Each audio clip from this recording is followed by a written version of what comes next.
Now how can you change a repetition in a box standard row, like a plate loaded row machine? Well, it's quite simple. You let somebody do 5, 6, 7 reps how they would do normally, and there is nothing wrong with them reps, I might add. No, leave the same weight on. Leave the same weight on, because I'm gonna give him something to compare it to. Because that was pretty much textbook. And doing a repetition will still exercise the muscle that you're supposed to be working. But there is a way of isolating that muscle even more so. Do 2 reps how you just did. And then I want you to do 2 reps how I want you to do it. Now, I'm not going to help him in any way. All I'm going to do is guide him. So, check the position of his arms. 1, 2. Stop there. Now come up. Stop. What we're going to do is raise your elbows slightly. Now do it. Up. 1. See how he's pulling his lats further around on the extension. Come on. Squeeze. How much harder was that? Drop the weight. Then you want to try Biggles. Now do 2 reps again how you would do normal. And then I'm going to get you to do 2 reps just raising your elbows slightly. Let's go. Up, up. 1. Get. 2. Now contract. All the way back. All the way back. Stop there. Raise your elbows slightly. Now let's go. As many as you can. 1. Now in order for your lats to grow, you need to stretch them. Go on, keep it going. Keep it going. Keep it going. Keep it going. Keep it going. Keep it going. 3, 2, 1. There we go. Now what you see there, ladies and gentlemen, is pure isolation on your lats and pure time and attention. Which one did you feel more?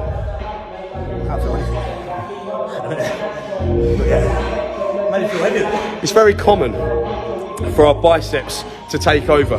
Now, people like me who are very bicep dominant, where your bicep happens to be one of your biggest muscle groups, most impressive muscle groups, we are really bicep dominant. So what we tend to do is we end up going through the motions. So we get like we get a pump on our back, but we get sort of an all over pump, a pump on our biceps too.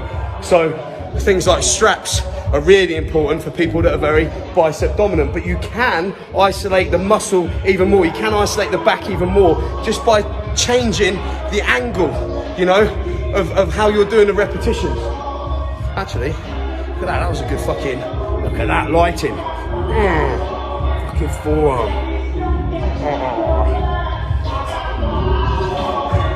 It's these little tips and these little techniques that the pros or the so-called pro bodybuilders don't show you. It's okay to write a training plan in a magazine and say, do plate loaded rows, 3 sets of 10, 3 sets of 12, or maybe 4 sets of 12, and then a drop set. Who the fuck is anyone to tell you how many reps you can do? If you feel that you can do 3 or 4 reps more, do 3 or 4 reps more. Completely fucking exhaust yourself. If you feel that you feel the exercise working the muscle more, doing it a wider grip, do a wider grip. They don't exactly go into detail. All they do is they write plans for what I call page fillers, you know, just to fill up pages in the magazines or just to get clicks on a certain website, you know, just to pretend they know what they're doing. In fact, half of these fucking plans that these so-called pro bodybuilders write or post or sell alongside their products, they don't even write themselves. It's all